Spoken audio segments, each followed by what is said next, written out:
पाकिस्तान में पंजाब की हुकूमत ने एक मरतबा फिर कलअदम तंजीम जमात उद दावा और फलाह इंसानियत के नायब अमीर मौलाना अब्दुल रहमान मकी को गिरफ्तार किया है। अब्दुल रहमान मकी पर कलअदम तंजीमों के खिलाफ जारी क्रैकडाउन से मुताल्लिक इश्तियाल अंगेज तकरीरें करने का इल्ज़ाम है। उन्होंने अपनी फलाई तंजीमों के लिए चंदे की अपील भी की, जबकि हालिया दिनों में उनकी जानिब से आलमी इदारे फाइनेंशियल एक्शन टास्क फोर्स के खिलाफ भी मुतनाज़ा बयानात सामने आए हैं।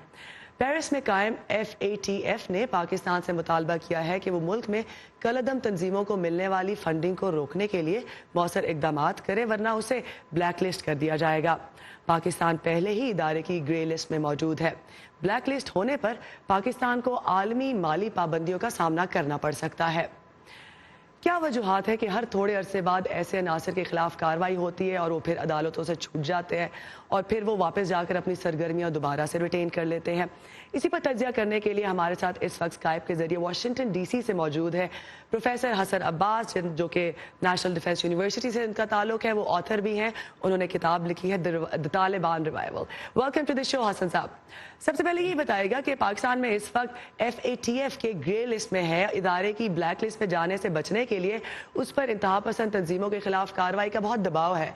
क्या ये ताज़ा हिरासत के पीछे आपको लगता है कि यही दबाव है?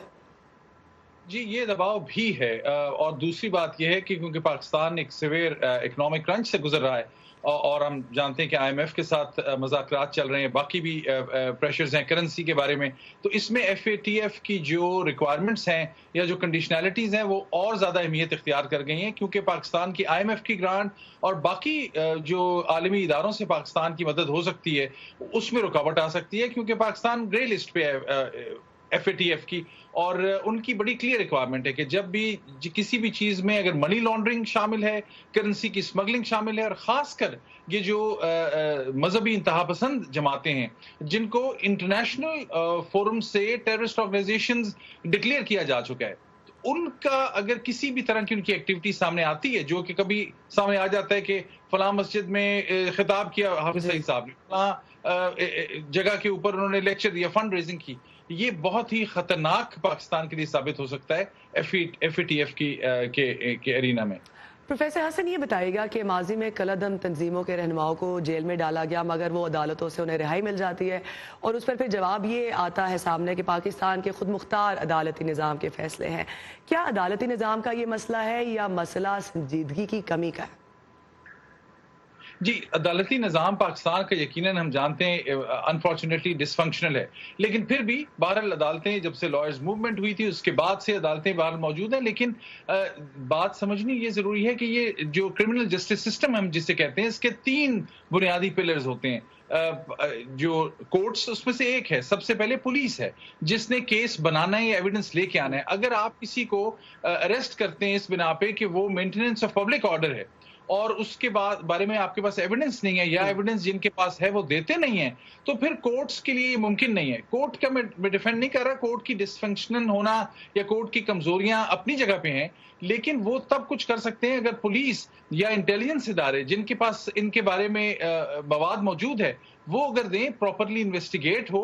जब तक उस प्रॉपर क्रिमिनल जस्टिस के प्रोसेस में नहीं आएंगे तब तक ये ऐसे ही होगा, पकड़ेंगे फिर छूट जाएंगे, फिर पकड़ेंगे फिर छूट जाएंगे। ये बताइएगा कि कलअदम तंजीमें जैश मोहम्मद हो या जमात उद दावा, ये वो जमातें हैं जिनकी वजह से ये पाकिस्तान में अगर ऑपरेट करती हैं तो अमेरिका के साथ पाकिस्तान के ताल्लुकात ख़राब होते हैं, खित्ते के साथ ख़राब होते हैं, तो फिर ये इतनी अहम तंजीमें क्यों हैं पाकिस्तान के लिए?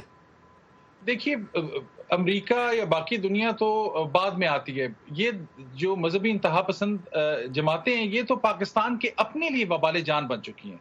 पाकिस्तान में क्या कोई दहशत गर्दी में कम दहशत गर्दी हुई पिछले 15-20 सालों में? आप मजहबी माइनॉरिटी ग्रुप्स को कह लें, आप फसादात कह लें, सेक्टेरियन फसादात कह लें, नॉन मुस्लिम्स के खिलाफ देख लें, पाकिस्तान में इन लोगों ने तहलका मचा दिया। और ये बुनियादी इसकी, कभी हम कहते थे अफगानिस्तान से आए, अक्सर 10 साल तो हम ये कहते रहे, ये मजहबी इंतहा पसंद जमातें जो हैं, अब तो वजीर आजम पाकिस्तान खुद बयान दे चुके हैं, इमरान खान साहब, और उन्होंने कहा कि ये पाकिस्तान के जो हसास इदारे हैं और सिक्योरिटी है, उन्होंने ये इदारों को बनाया था उस वक्त हमारी जरूरत थी, मगर अब हम ये पॉलिसी तब्दील कर रहे हैं।